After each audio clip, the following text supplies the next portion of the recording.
তিস্তা পাড়ের মানুষের যুগ যুগান্তরের কষ্ট কোনো মূল্যই পায়নি ভারতের কাছে, বরং বারবার প্রতিশ্রুতির নামে ধোঁকা দিয়েছে প্রতিবেশী দেশটি। এবার তিস্তা পাড়ের মানুষের দুঃখ ঘোচাতে কোমর বেঁধে নেমেছেন প্রধান উপদেষ্টা ড মোহাম্মদ ইউনূস।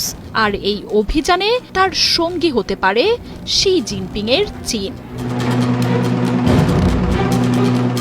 এই নদীকে ঘিরে উত্তরবঙ্গের মানুষের বহুদিনের দুর্দশা লাঘবে তিস্তা মহাপরিকল্পনা বাস্তবায়নে চীনের হাত ধরতে যাচ্ছে বাংলাদেশ।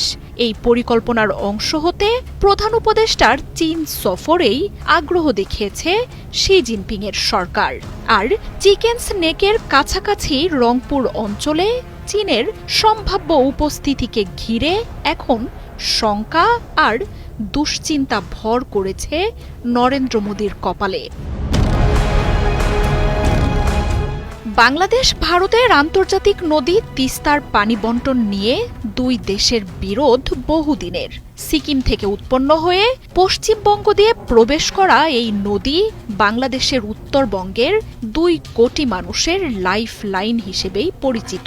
তবে বাঁধ দিয়ে সেচের পানি আটকে রেখে জলবিদ্যুৎ উৎপাদন কেন্দ্র স্থাপনের মাধ্যমে ভারত এই নদীর পানি আটকে রাখে।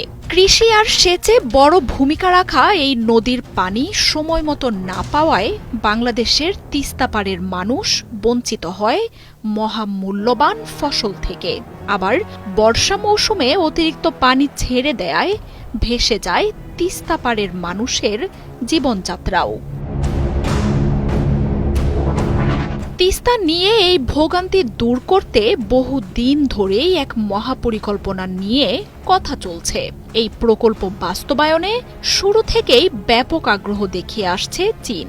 তবে আওয়ামী লীগ সরকারের সময়ে ভারতের বিরোধিতায় তা আলোর মুখ দেখেনি। তিস্তার পানির ভাগ আর মহাপরিকল্পনা দুটো নিয়েই টালবাহানা করে এসেছে নরেন্দ্র মোদীর দেশটি।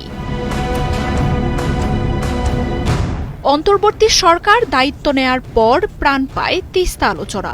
চীন সফরে শি জিনপিংয়ের দেশটির সাথে বাংলাদেশের পানি ব্যবস্থাপনার বিষয়ে আলোচনা হয়েছে।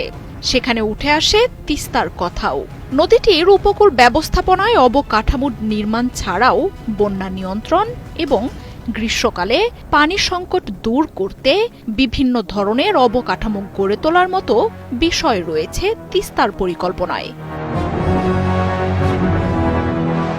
ভারতের একচেটিয়া সুবিধা শেষ করে দেশের স্বার্থে এখন চীনের হাতেই যেতে পারে তিস্তার পরিকল্পনা বাস্তবায়নের কাজ।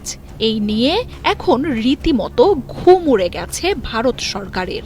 নরেন্দ্র মোদী এখন সব দিক থেকেই বিপদে। একদিকে ভারতের পর্যটন, কেনাকাটা আর চিকিৎসায় বাংলাদেশিদের হারিয়ে ফাঁদে পড়েছে দেশটি। এর সাথে যোগ হয়েছে এখন তিস্তার বিষয়টিও। তিস্তা চীনের কাছে গেলে সেখানে ভারতের কোনো বাহাদুরি যে খাটবে না তা স্পষ্ট। আর চিকেন নেক থেকে এত কাছে চীনের সম্ভাব্য উপস্থিতিতে এখন আতঙ্কে অস্থির নরেন্দ্র মোদীর সরকার। মার্জিয়া উপমা, ৭১।